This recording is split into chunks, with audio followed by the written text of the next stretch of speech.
All right. Welcome. Everybody is seated now, but if anybody wants to sit closer, there are a few seats at the front and some stools and things, so just be friendly, cozy. Super exciting to see so many of you here. Like, when we talked about putting this on, really had no idea. I was like, oh, we'll do some cake. There'll be like 20 people. Turns out maths is exciting. So welcome. My name's Desney. I'm mostly look after the youth ministry here at Calvary, but we're super pleased to have you all here and to welcome you here. I've known Shawn. I actually meant to figure out if I asked you how old you were, I'd know how long ago it was, but it was a long time ago.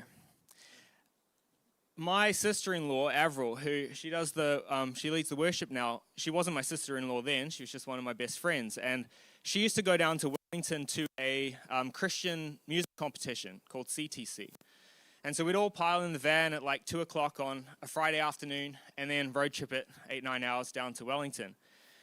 And the one year, a few days before we left, Avril says, oh, I met this New Mexican guy. I invited him to come with us. Me and Ruben looked at each other and like, what are you doing? You can't just invite some random guy to come away with us for the weekend. That random guy, and I just remembered earlier, our nickname was Random Shawn, because we knew some other Shawns. You were Random Shawn. I don't know that I've ever laughed as hard as I did in that 8-9 hours to Wellington. I almost crashed a couple of times because I couldn't keep my eyes on the road because I was just like bursting out laughing at Shawn. So we've known each other quite a while. Then, years ago, I joined the Auckland Bioengineering Institute to do some studies there, and lo and behold, a few stories above me, Random Shawn. As a postdoctoral research fellow there, using maths to study gut. Yeah, it was fascinating. Yeah. But so it's a great privilege for me to welcome him. And to introduce you guys to him, if you don't already know him, to share with us this tonight. Because I said to the youth that I invited, you couldn't really ask for a more entertaining person to speak to you about maths. Hopefully you won't disappoint. So if you could all welcome him. And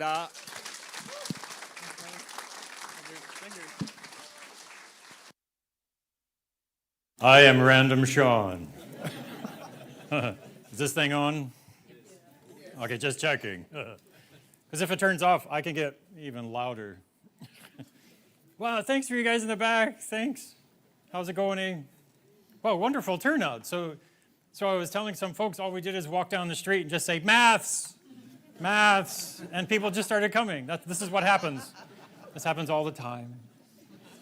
Right, so I guess maybe a little bit about me, so this will probably be difficult to read for those of you way in the back. So my background is I'm from New Mexico. Does anyone know where that is? We got a handful of people. Yes, actually there is a New Mexico. Yes, it's the part of Mexico that's in America. Right. It's very mountainous, deserty. It sun shines a lot, doesn't rain very much. So that's where I'm from, and that's where I did my studies. I have a bachelor's in applied maths. I did my master's in applied maths. And then I worked at a place called Sandia National Laboratories, which sits in my hometown of Albuquerque, New Mexico. I was part of the computational biology department there, which means I banged my head on a keyboard all day. Does anyone else do that? Yeah, banging my head on a keyboard, right? Well, at some point I had to do a PhD, so I came to New Zealand. At the University of Auckland, there's a world-famous mathematical biologist, James Sneed. He's the co-author of my textbook, Mathematical Physiology. So I came to study with him because science is a lot about who's your daddy. He was my daddy, right? I did some postdocs. So I was in the math department and at bioengineering. Did a stint up at Massey University, and now I'm back at Auckland Bioengineering, and currently I'm modeling the uterus. Thank goodness for the uterus, or none of us would be here. Meanwhile, I do get to lecture maths once in a while. I don't just do research. I enjoy teaching maths, right? So it's a fun and, it's difficult. You always have to push people away. We don't have enough room for everyone that loves math so much. You'll have to wait. This happens all the time. And partly because when I give exams, we ask very simple questions. Where is X? Oh, it's right there. Right? Or when you're simplifying things, oh, obviously 6 equals 6. You just cancel the ends and away you go. Right? So also if you have these patterns, if lim 8 blah, blah, blah equals 8 sideways, then lim 5 blah, blah, blah equals 5 sideways. Maths. Of course, some people, they express their frustrations. Right? Yeah, some of the artwork that I get in my classes is quite entertaining. Maths can also be challenging. So these are derivations that I put in a paper. There's a test at the end of the session. Please write this down. I'm kidding. Right? So this is actually from a paper that I did on spatial distributions of malaria in African villages. And when my colleague and I were writing these expressions, one word kept coming to mind. Does anyone know what that word is? Anyone want to guess? Ugly. So ugly. This was awful. These were the simple expressions. And we had to type these up and put them into a paper and get them published. And the reviewers came back and they said, you survived, well done. Move on with your life. So if maths can be frustrating and challenging and ugly, well, why do it? Why bother? Why do this thing called maths? Are we just masochistic?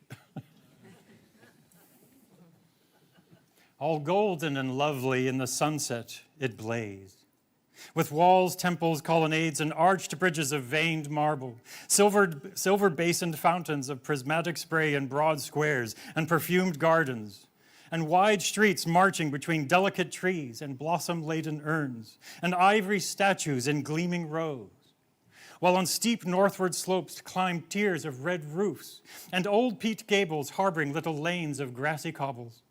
It was a fever of the gods, a fanfare of supernal trumpets, and a clash of immortal cymbals. Mystery hung about it, as if clouds about a fabulous, unvisited mountain.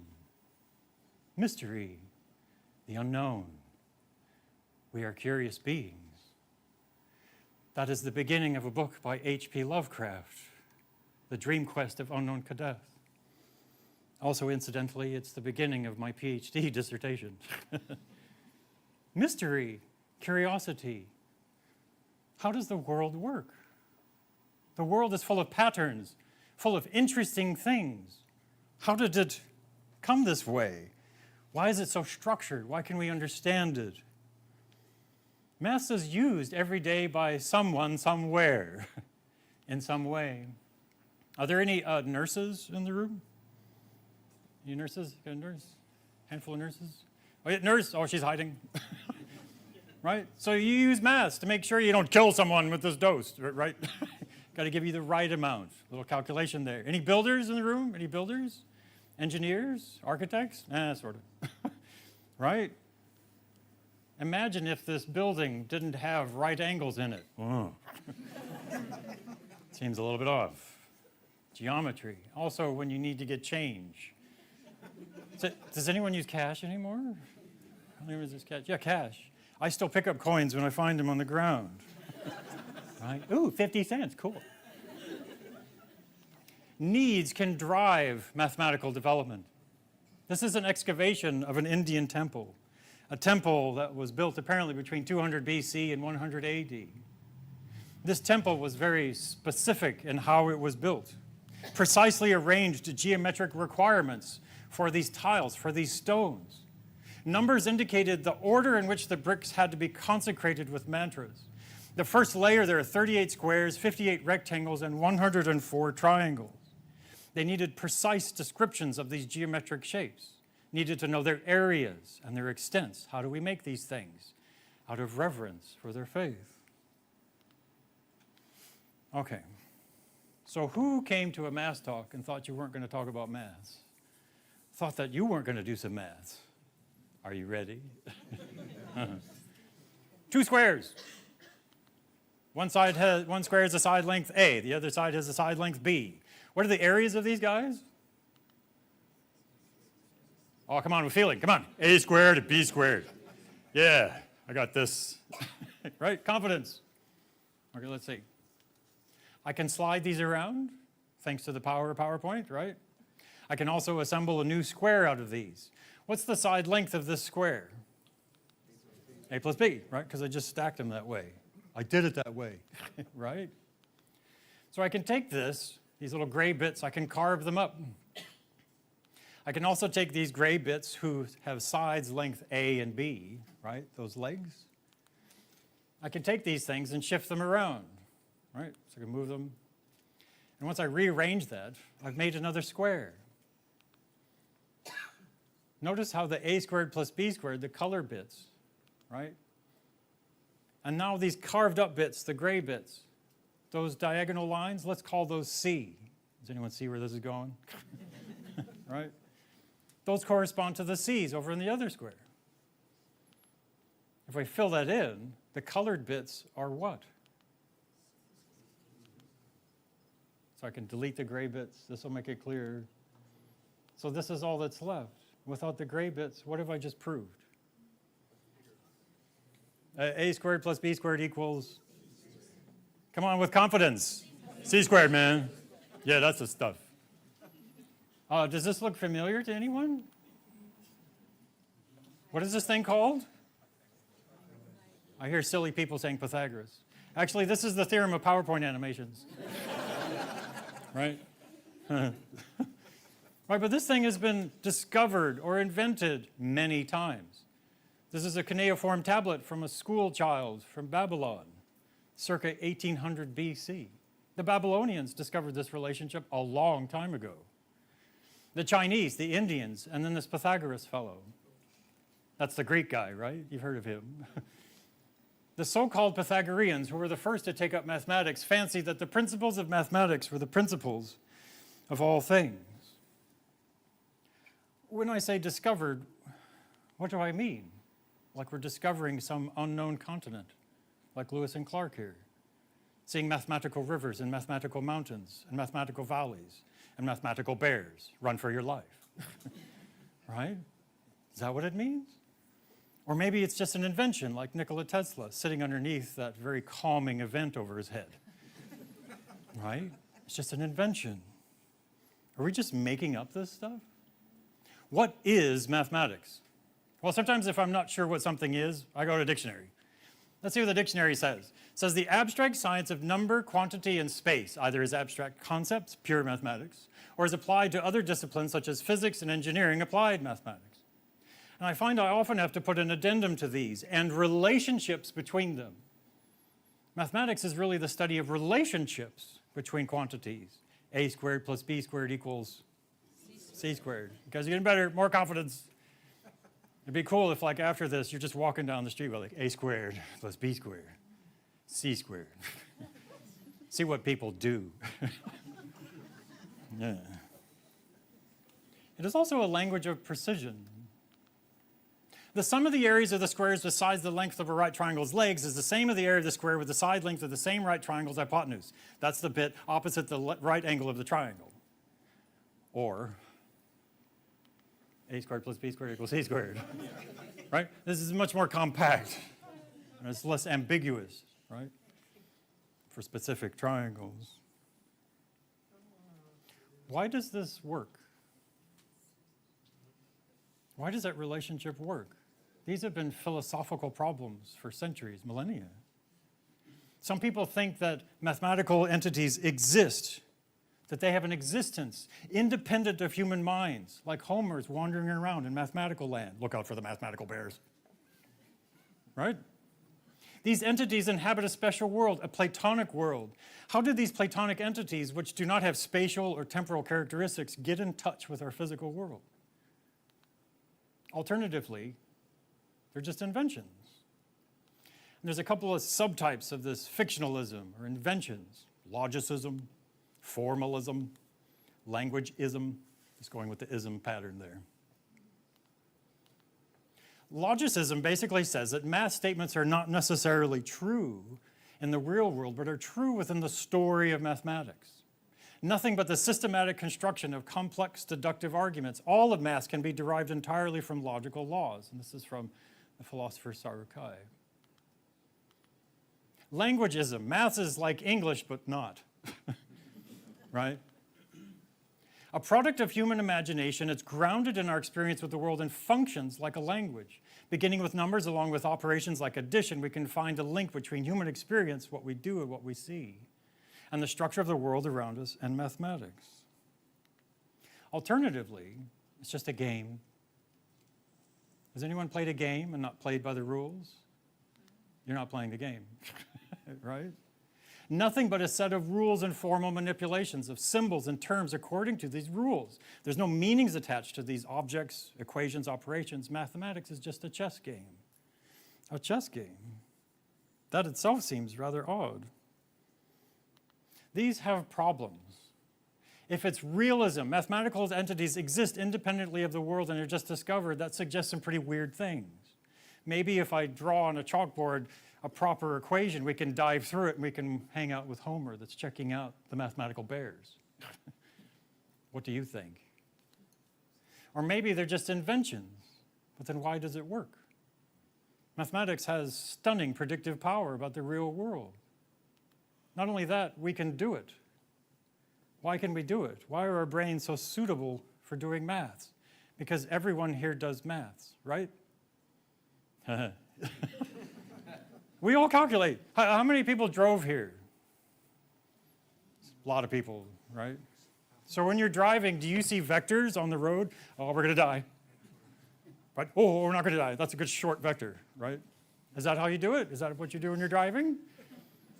No, probably not. But we do have the ability to perform sophisticated calculations, right? Just interacting with the world is complicated, is complex, particularly driving. Or playing ball. Like if I threw this to someone, they could probably catch it because of a very familiar thing called ballistic motion. We grew up in this gravitational field of the Earth, and we're pretty familiar how things work. And also I've seen extraordinary calculations by people to avoid math exams, right?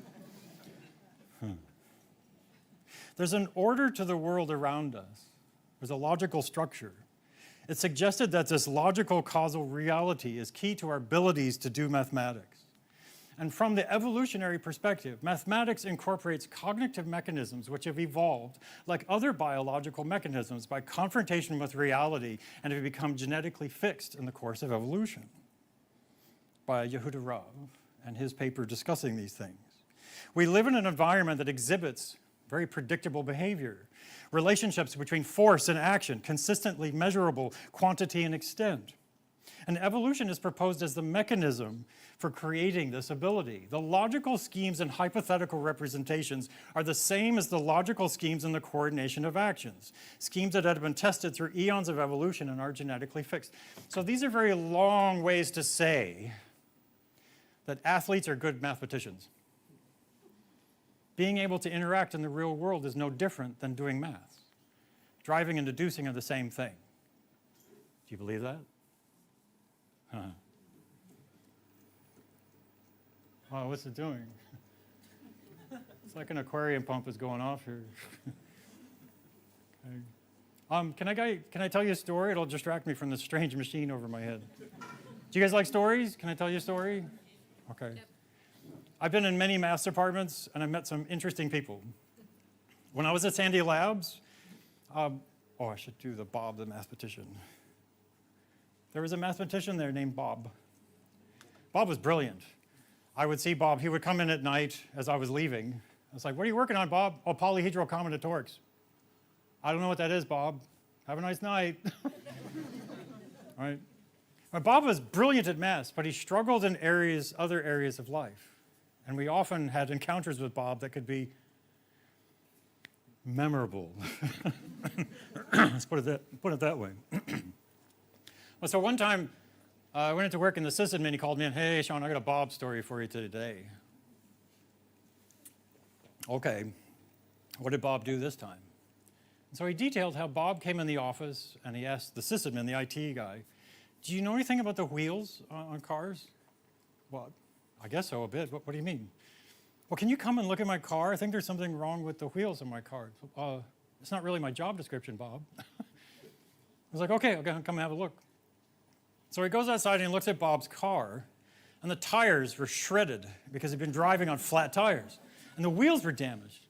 It's like, "Bob, didn't you notice that your tires were flat and you were driving on them? Well, I thought something was wrong. Yeah. And so Bob's like, well, what do I do? I don't know what to do. I was like, well, you got to go get it fixed. You have to repair them and replace them, blah, blah, blah. I don't know what to do. Can you help me? So I was like, oh, Bob. So he arranged for a tow truck, and he went with him to get the tires and the wheels replaced and the whole bit and brought him back. And so I come along, and he's like, man, what a Bob story for today. Bob, he was a lovely guy, but he really struggled to function in certain ways. Driving and deducing are the same thing. This perspective conflates two very different ways of thinking, two different modes of thinking. And one of the oddities of human intelligence is that its level of advancement seems like a case of overkill. These higher intellectual functions are a world away from survival in the jungle. Most biologists believe the human brain has changed little over tens of thousands of years, which suggests that higher mental functions have lain, that's a strange word, largely dormant until recently. Yet if these functions were not explicitly manifested at the time they were selected, how were they selected? How can natural selection operate on a hidden ability? They were latent. What good are they for survival if you can't drive your car without destroying the wheels? Okay, enough of that fluff. Let's talk about math. Or do some math. Let's say I've got a square, side length x. His area is, sometimes I ask really easy questions. The answer is right there, x squared. Come on with confidence. X squared. Yeah, you got this. Okay, sweet. I can compute the areas of this square, right? I can make a table of values for given a side length x. I can also make a graph. That's because we like to see these things. It's easier to see patterns when they're graphed. I can also ask you a question, a simple question. What side length x gives us 0 area? Oh, 0.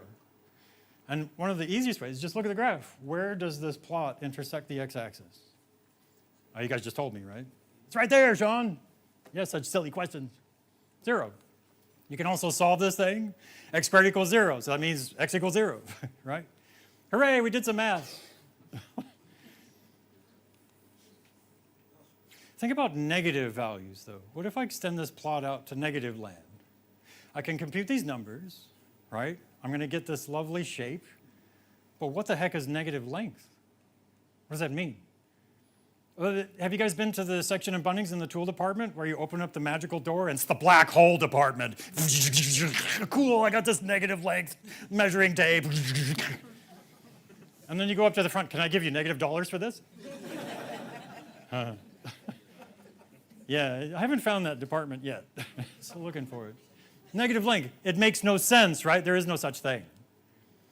Think about negative numbers, though. Do negative numbers themselves make sense? Does anyone encounter negative numbers every day in life? Good old credit, right? But also, if you're like a diver, you go below the ocean surface. Also, if you're freezing to death. Right? Welcome to negative numbers, right? So there's a context to them that gives them a meaning and helps them to be reasonable.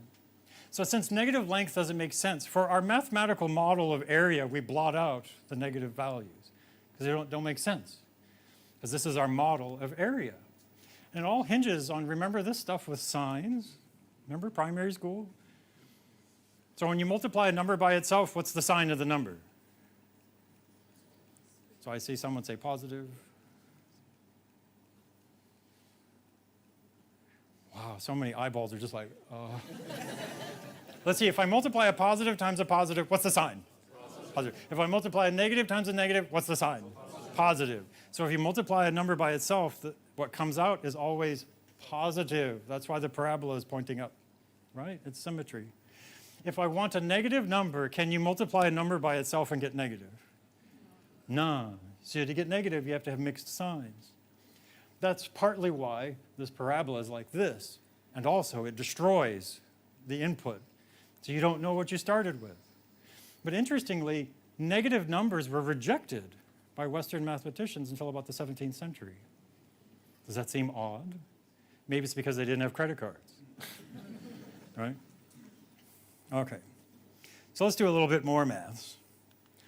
let's say we've got our square, x squared area, and we've got another area, side length 1, whose area is 1.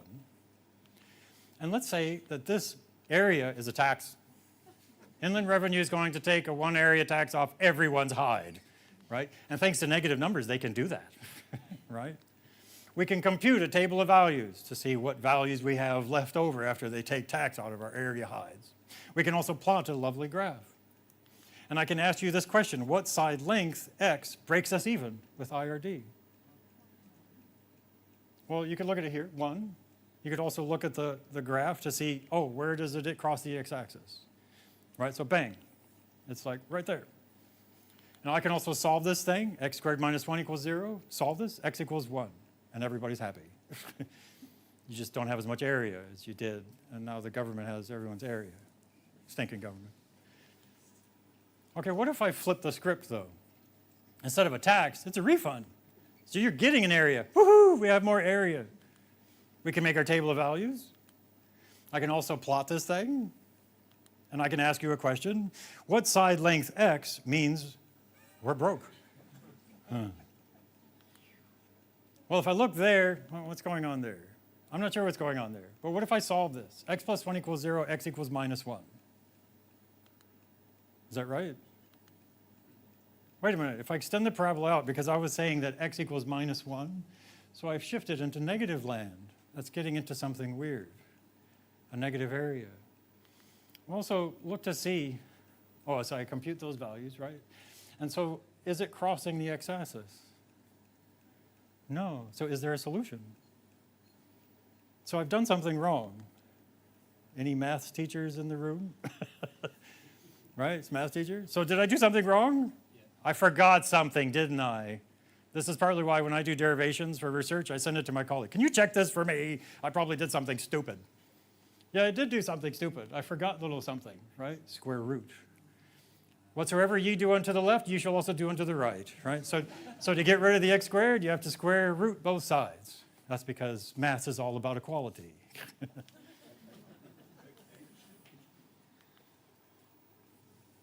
What does the square root of minus 1 mean? Didn't we just talk about this? The square root of a number is asking, what number by itself, multiplied by itself, gives me this? Can you multiply any number by itself and get a minus 1? No. Unless maybe they have another department in Bunnings for doing that stuff. Oh, cool, negative 1. Right? So, and also no square has a negative area, right? That doesn't make sense. So what the heck is going on here? What's going on with this little problem? This issue was bumped into for centuries by math people solving little algebra problems. And you know what they used to do when they would bump into this? Chuck it.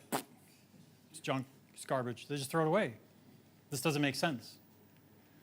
Until about the 1700s, a fellow named, let's see if I can get his name up here, Wessel, he talked about this, and he said, this is like a visitation from another world. Does anyone recognize this cat? Yeah, it's like from an Alice in Wonderland, right? Numbers. Maybe there's a need for a new number that can do these things. So natural numbers. I like pie. When I go to lunch, I often take a pie. Go to work and take a pie for lunch. Sometimes I have 1, 2, 3 pies, depending on how full I am. And then sometimes I forget to take pie, so I borrow a pie from my workmate. Can I borrow a pie? So I'm in debt for a pie, or 2 or 3 or 4. And then sometimes we have pie together, so we cut it into fourths or thirds, and so we have ratios of pie. And since we're both mathematicians, we just like pie. Well, so notice the sequence. Numbers have grown, the kinds of numbers and the number systems, partly to deal with problems. Negative numbers weren't accepted until the 1700s. So for this thing to have a solution, there's no real number that solves this, nothing that makes sense to us. Maybe we need a number that multiplied by itself solves this, whatever it is. Like an Alice in Wonderland number. So some guy said this, let I squared equal minus 1. And this idea was mocked and ridiculed by René Descartes. These cannot be real, they are imaginary. Right? They can't be real. And indeed, they can't. There's no real number that can produce this result. Until it was defined, this simple little problem could not be solved with any number considered real. But what is this thing? So Wessel, a Dutch surveyor in the 18th century, he significantly contributed to understanding that the real number systems that are so familiar to us, that give us length, quantity, area, are actually a subset of a larger world of numbers. This is what he did. So he started with the real basic stuff. 1 times 1 equals 1. Do we need to discuss that, debate that? Okay, good. So he just arranged these along a number line, but in a plane. And he reimagined the rules of multiplication that were pretty much just taught in primary school. It just is. That's just how it is. And he looked at it as additions of angles. So he put positive 1 at 0 degrees. And he considered adding 360 degrees the same as multiplying by 1. If you add 360 degrees to something, you get back to where you started, right? And he considered that that's the same as 1 times 1. Then he did something similar, too, with 1 times minus 1, where he added, to get to minus 1, we need how many degrees? 180. There you go. If we want to get back to plus 1, how many degrees do we need? Well, we're halfway around the circle. How many degrees do we need to get back to 1? Another 180. So if you add another 180, that's the same as multiplying minus 1 times minus 1 gives you plus 1. So this is just another way of viewing something that we're all just told in primary school. Right? Plus 1 times plus 1 gives you 1. Plus 1 times minus 1. But so what happens if I go 90 degrees?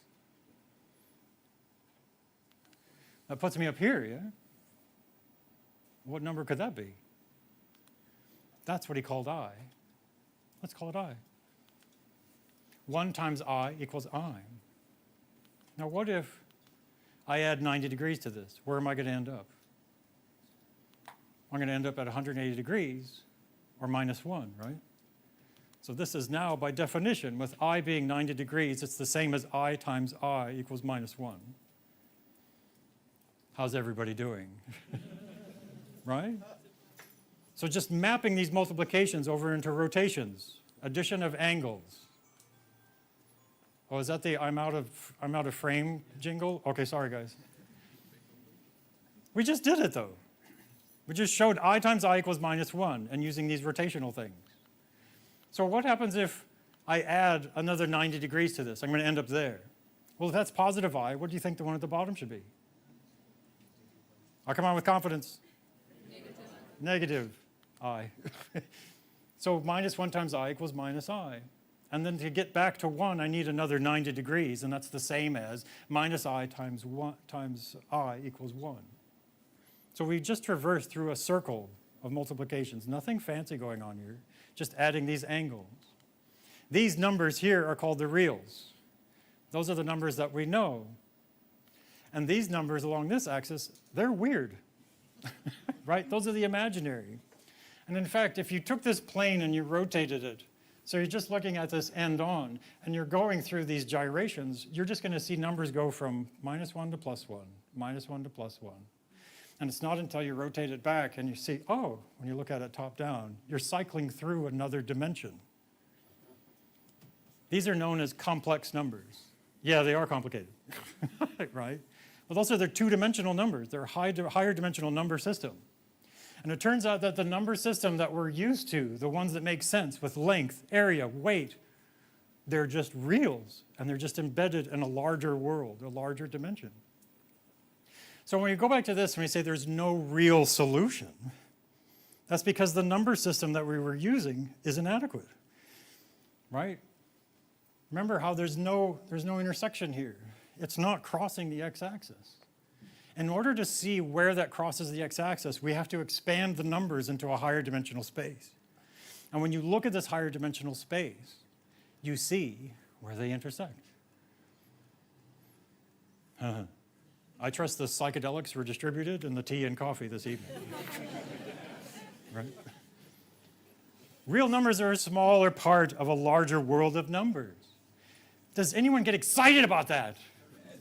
Oh, that's so awesome. Yeah, usually the response I get is, who cares? I don't care, Shawn. Why should I care about this stuff? Oh, it's on the test. Okay, I care about it until I survive the test, and then I move on with my life. I don't have to deal with this stuff anymore. Well, the mathematicians were quite happy, right? There's no longer unsolvable algebra problems, right? You can always get a root for a problem now. There's no hidden door, forbidden numbers, don't go through there. Complex numbers, they're going to devour your face. Right? That's what I tell my students. Numbers are complete. They're considered done. Are they real, though? Is there any connection of these imaginary numbers to the real world? Materialists believe that mathematical objects exist only materially in our brains. And from an evolutionary perspective, Yehuda Rav describes this rather poetically. Mathematics ought to be viewed as an ever-expanding mansion floating in space, a castle in the air. Constantly new links growing between previously separated compartments. Mathematics is a product of human imagination grounded in our experience with the real world and functions like a language. If you can imagine maybe a little tether tenuously holding this giant castle in the air, trying to escape. Thinly connected to reality. Recall the fictional view of mathematics, that mathematical objects are just inventions, right? And this resonates with this whole description as a language. And it's weird. It's like an Alice in Wonderland thing. What the heck does this thing mean? How is this connected to reality? Math has its uses for builders, to keep straight buildings, right? So they don't collapse on our face. So that nurses don't kill us when they inject us with things that we need, right? And perhaps only appreciated by the true practitioners, right? So mathematicians running off and doing these weird things. Evolution may be alleged to create our ability to do math, but the emergence of gifted mathematicians may be like gifted artists. A mathematician, like a painter or a poet, is a maker of patterns. The mathematician's patterns, like the painters or the poets, must be beautiful. Beauty is the first test. There is no permanent place in the world for ugly mathematics. So how do you think that made me feel about my article? This is ugly. An issue of the mathematical intelligencer asked readers to rank mathematical theorems in order of not their accuracy, not their power, not their usefulness, but something else. Any takers? Their beauty. Beauty in mathematics. So for those of you that can't read all these, any square matrix satisfies this characteristic equation. Oh. What are the number of primes is infinite. Oh, Shawn. Yeah. Okay, so we'll take a vote later. You can write down your preferences, right? What's that saying?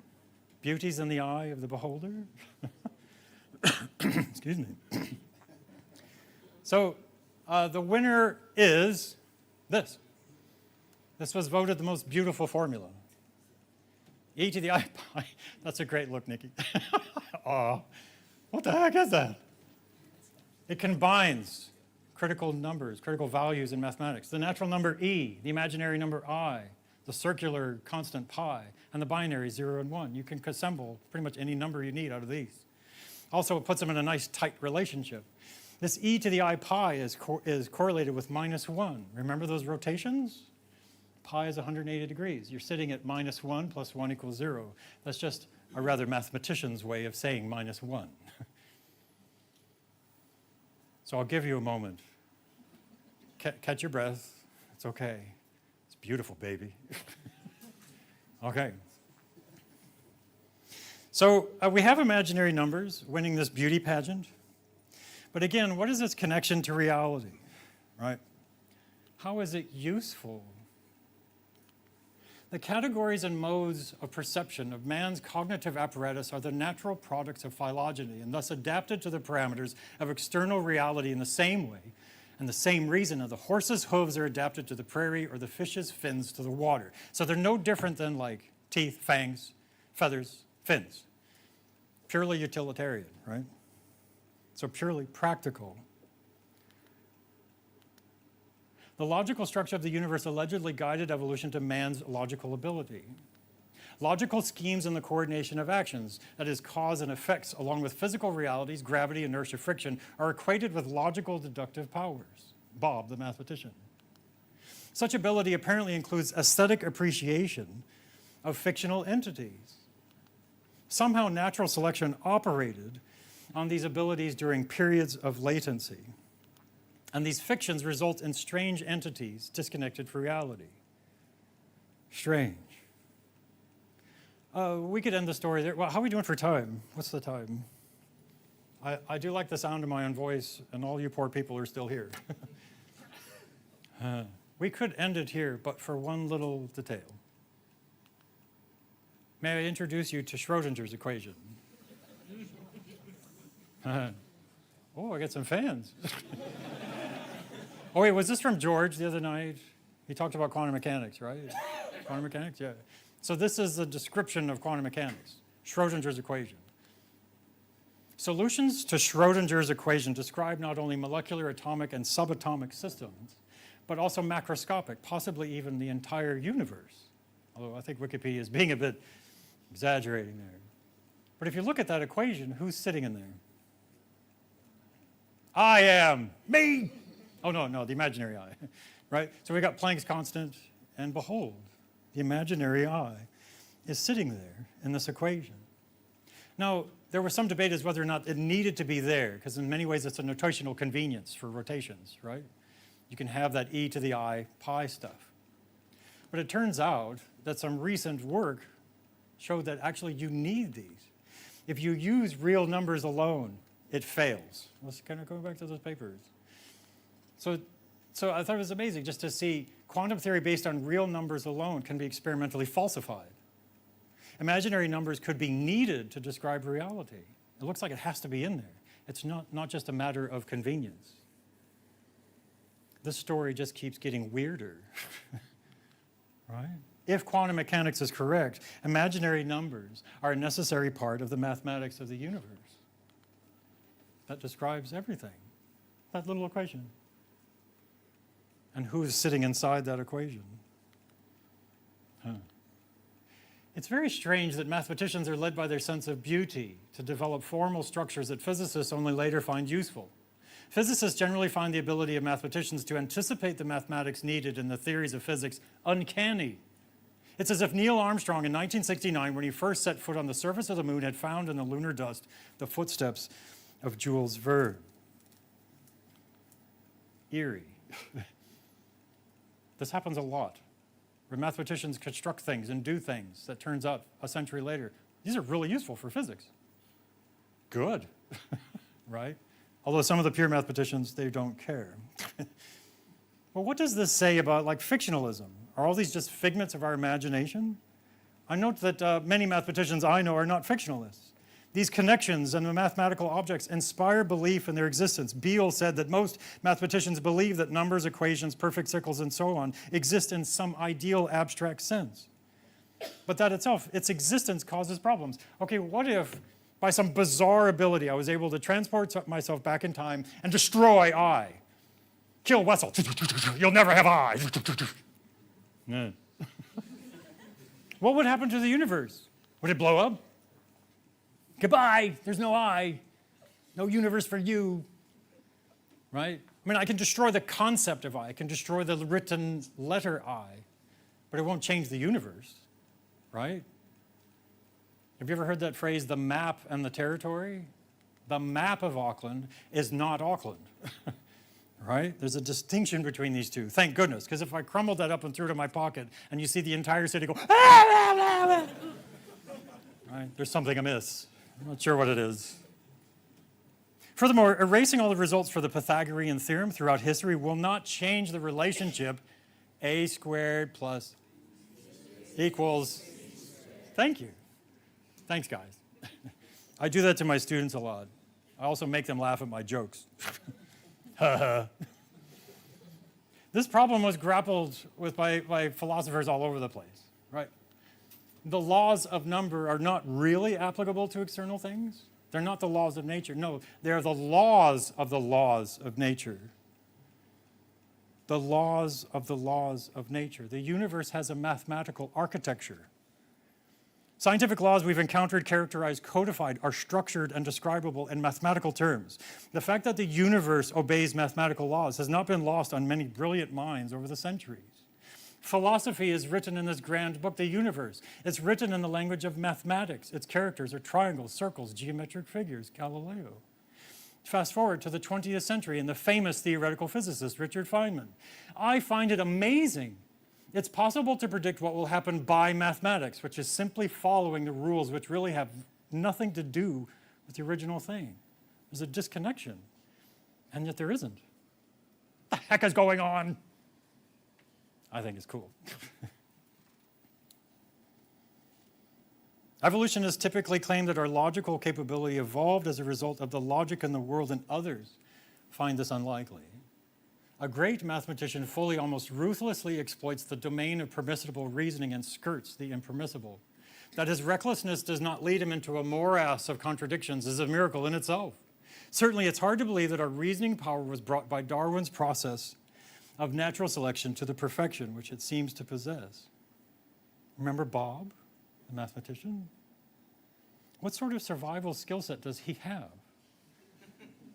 Bob's a nice guy, but don't give him a car. Right? I mean, we have an intuitive sense about the way the world works, right? But our logic leads us into these completely counterintuitive, bizarre things like imaginary numbers. Even just negative numbers were rejected for so long.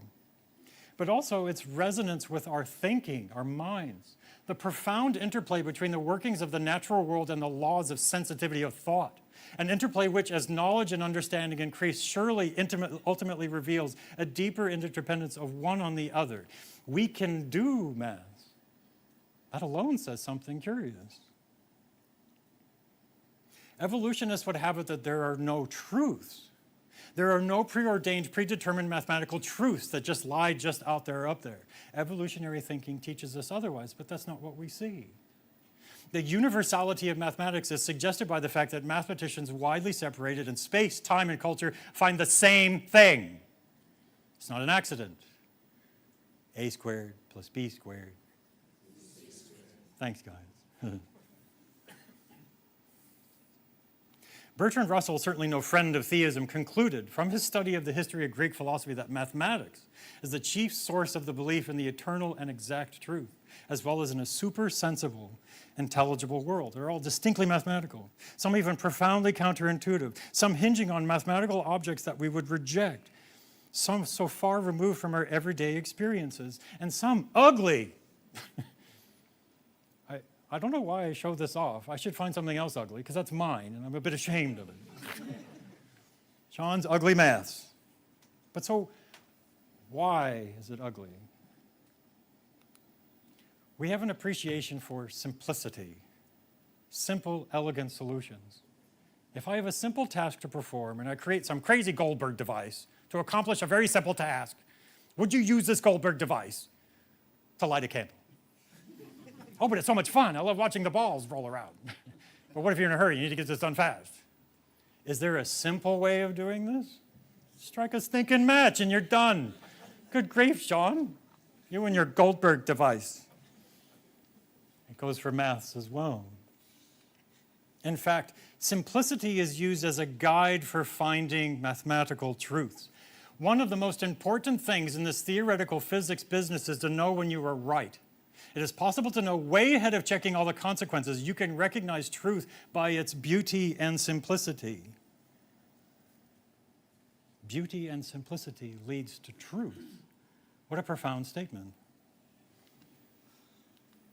Here we see a renowned mathematical physicist equate truth with aesthetics. And these were instincts honed over a long and very successful research career, and in no way limited just to Richard Feynman. I'm going to read a little story to you, so I'm going to drink first. Lemonade. I was thus led to a long calculation. The longest in my career, full of local, tactical tricks, the calculation proceeded by twists and turns. There were many obstructions. But always after a few days, a new trick was somehow found that pointed to a new path. The trouble was that I soon felt I was in a maze. I'm not sure whether, in fact, after so many turns, I was anywhere nearer the goal than when I began. This kind of strategic overview was depressing. Several times I almost gave up, but each time something drew me back. Usually a new tactical trick that brightened the scene, even though only locally. Finally, after about 6 months of work off and on, all the pieces suddenly fitted together, producing miraculous cancellations, and I was staring at the amazing, simple final result. And these are the words of the Nobel Prize laureate Chen Yang, describing his personal experience, exploring reality through math. And I've had a taste of this. I'm not going to get a Nobel Prize, not anytime soon, if ever, but I've had a taste of this. Back when I did real maths, when I did my master's, sometimes we would do derivations, pages and pages and pages and pages. It was insane. There's no end. Will I ever be free? And then at some point, bring in something, multiply by this, this part over here, this part over here.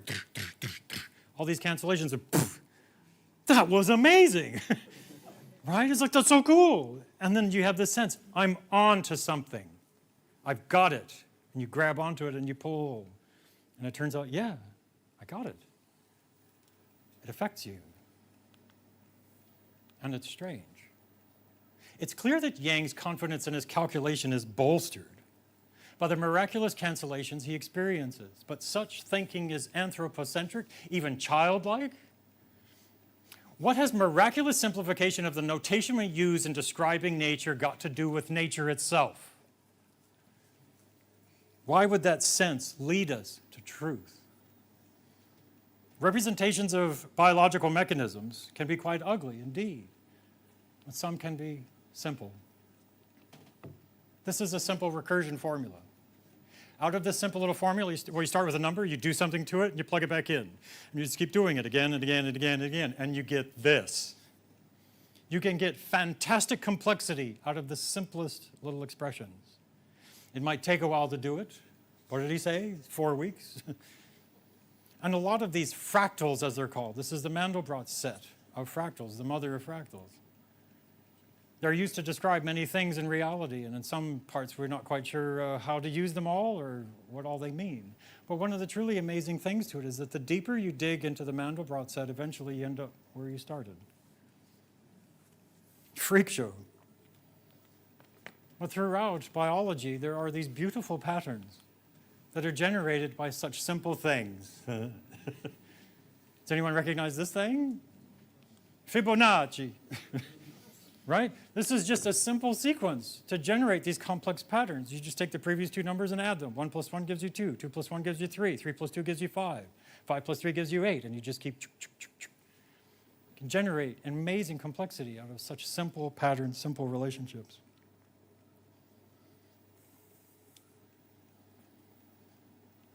We see this all over the place. It's not limited to Fibonacci or Mandelbrot. Schrodinger, Newton's laws.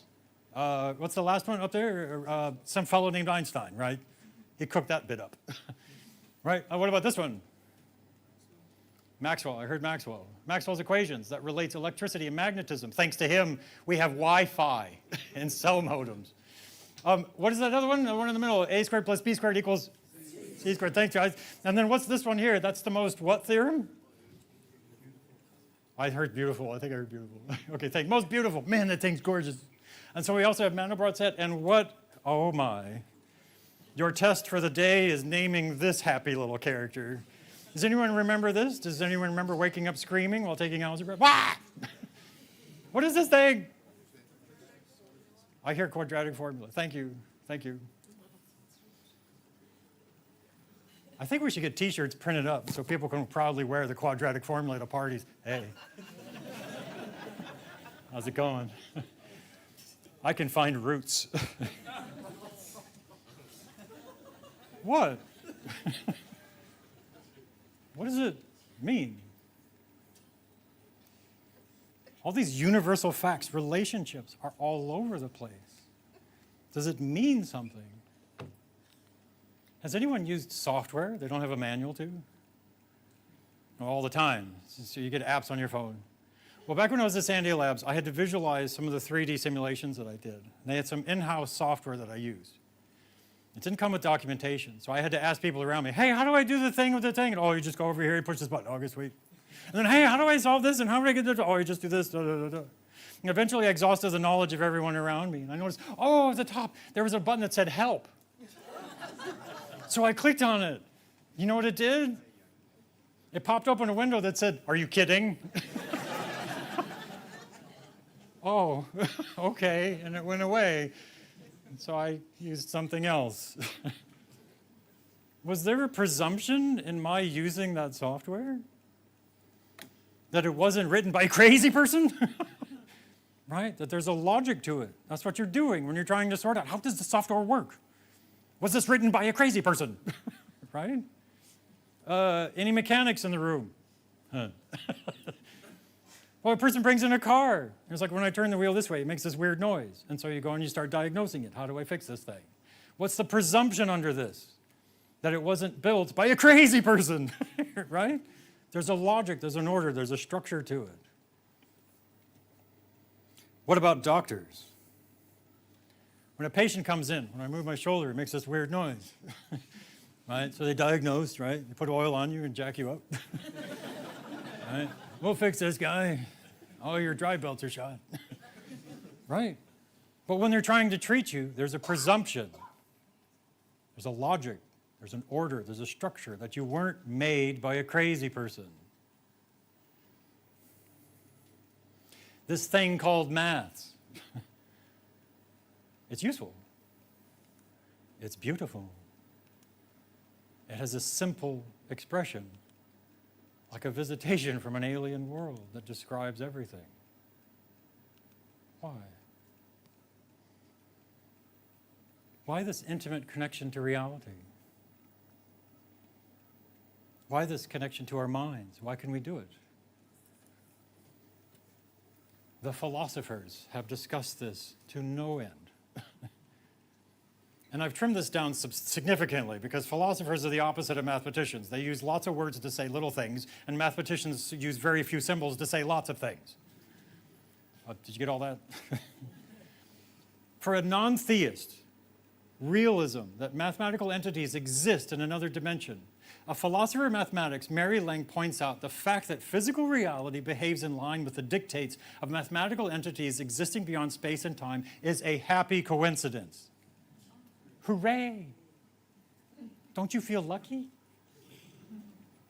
By contrast, a theist can argue that God fashioned the world on the structure of mathematical objects. This is basically what Plato believed. The world has a mathematical structure as a result. He made it that way. For fictionalism, that these are just inventions. Lang says that on anti-realism, relations amongst mathematical objects just mirror the relations amongst things in the world, but remains wanting, is why the physical world exhibits such a complex and stunning mathematical structure in the first place. Those equations. A theist, the world exhibits this mathematical structure because God chose to create it that way. This was the view of the Jewish philosopher Philo of Alexandria. God created the physical world on the mental model in his mind. But I might ask you, what God are we talking about? Remember this fellow? H.P. Lovecraft, American author of extraordinary horror. And now his name is used to describe versions of horror, Lovecraftian. A theme throughout his works. Forbidden, dark, esoterically veiled knowledge. Many of his characters are driven by curiosity or scientific endeavor, and in many of his stories, the knowledge they uncover proves Promethean. Filling the seeker with regret for what they have learned, destroying them psychologically, or destroying the person who holds the knowledge. Lovecraft believed in a purposeless, mechanical, and uncaring universe. Human beings with their limited faculties could never understand the universe, and the cognitive dissonance caused by the revelation led to insanity. At the center of Lovecraft's world was a god, Azathoth, a god of madness and chaos, a completely incomprehensible universe, a reality that would just drive us insane if we saw it in all its power and glory. But we don't see that. We see a user-friendly universe. Thank goodness. You find it strange that I find the comprehensibility of the world as a miracle or an eternal mystery. Well, a priori, someone should expect a chaotic world. This cannot be grasped by the mind in any way. The success of such a project, science, presupposes a high degree of ordering of the objective world. This is a miracle which is constantly being reinforced as our knowledge expands. Albert Einstein. One of the most important things in this theoretical physics business is to know when you are right. It is possible to know way ahead of checking all the consequences. You can recognize truth by its beauty and simplicity. Has Feynman answered Pilate's question, what is truth? Of course, I'm a theist. Truth is staring at him in the face. I am the way, the life, and the truth.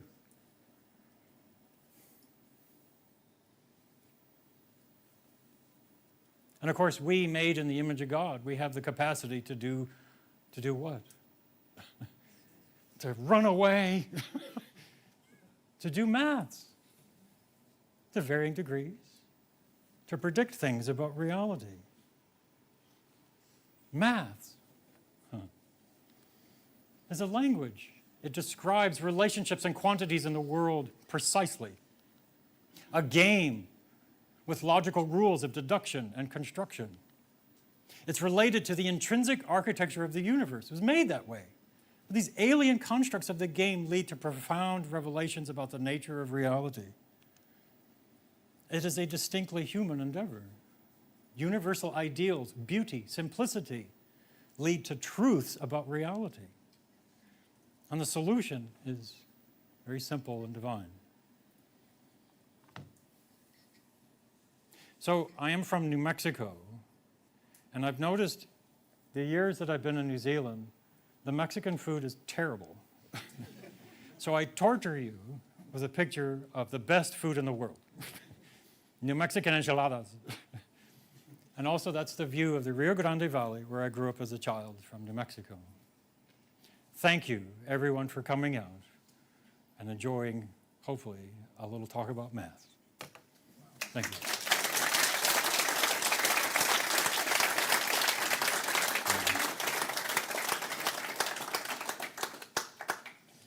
Thank you so much, Shawn.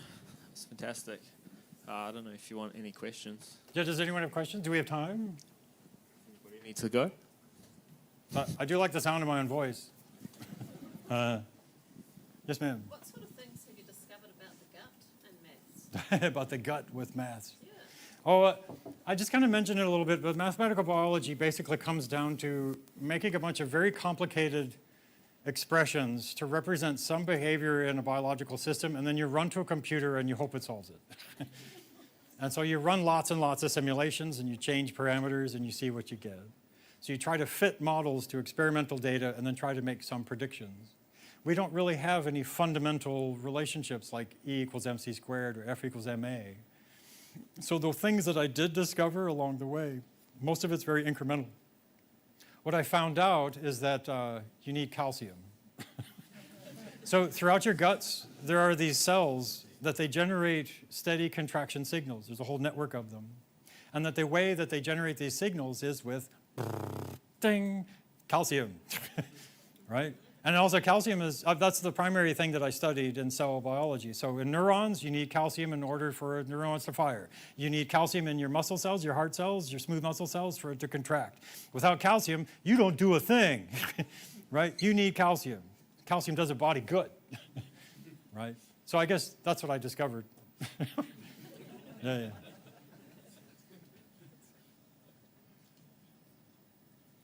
You have a question, don't you? No? Okay. You just look so expectant, like you wanted to say something. Well, my father was a PhD in plant biology, did a lot of research on it, and yet he was atheist. Oh, okay, yeah. Never saw the connection that you see. Oh, well, it's not, of course I have many atheist friends, but so one of them, he did his PhD in genetics, and it was amazing to me how one time he came home and he's like, you know, when you're watching a cell and it's doing all these things under the microscope, you can't help but wonder who's running the show.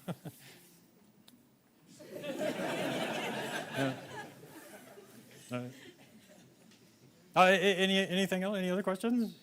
Any comments? Arithmetic errors? 2 times 3 is 6, Shawn, not 5. Okay. What is your process for breaking down complexity to solvable problems? Oh gosh, with biology, it's disgusting. Biology is disgustingly nonlinear, and I don't mean just wet and sticky. Right? But so from a mathematician's perspective, there's this constant battle between biologists that think everything is relevant. And I have a paper in review right now that maybe I'm getting too excited. Right? So I reduced a model. I took a model of a uterine smooth muscle cell and I reduced it. I simplified it. I can take my smaller model and reproduce the exact same data that someone did with this huge complicated model. So I was proud of myself. And it comes back from the reviewers, what have you done? This is useless. But I was able to minimize the model. So sometimes what you do is you have to take other people's work, look at it, break it down. This part is necessary, this isn't necessary. Sometimes it's just a matter of turning on and off things and playing with it for a while. But also it says a lot about how, in biological systems, I've mostly been studying cellular, there's so many mechanisms in there that don't seem to be doing that much, right? So one of the things with the model I reduced, it had tons of mechanisms in it that I chucked. I was like, we don't need these. I can just use this mechanism and it represents all that other stuff. And one of the complaints was, you've lost biological realism. And so of course my counterpoint is, well, because they're not biologically relevant. Right? So that's a huge part of like the mathematician's approach, is to simplify, simplify. What's the smallest, most simple, compact way of representing this behavior? That's what I did. So I suspect the reviewers were biologists. Yeah. But so sometimes there are mathematical analysis techniques. So I actually used a different technique called steady state approximations. Does that sound familiar to anyone? So just looking at timescales. So some of the timescales were so fast. And the timescales for the behavior we're interested in are much longer. And so I'm like, why are we killing ourselves solving these really fast things? We can just assume they're done. That's what steady state approximation means. You don't solve the kinetics, you just go bang, it's already done. Do we want to go into bifurcations? I could wheel out a whiteboard. I can see some of you are excited. Oh yes, please, bifurcations. Hi.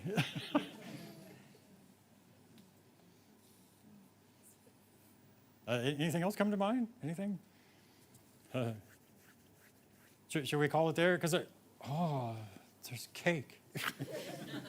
There's quite a bit of cake. So the guys, they brought an amazing setup tonight. So I actually want to thank Desney and the Calvary Chapel gang. Thank you, guys. Yeah. Woohoo, cake. But thanks again for coming out, everyone. And so I think at some point this is going to be put up on a Calvary channel or something, YouTube's or some dang thing. And so for those friends of yours that couldn't make it or whatever, you can share them the link. Thank you.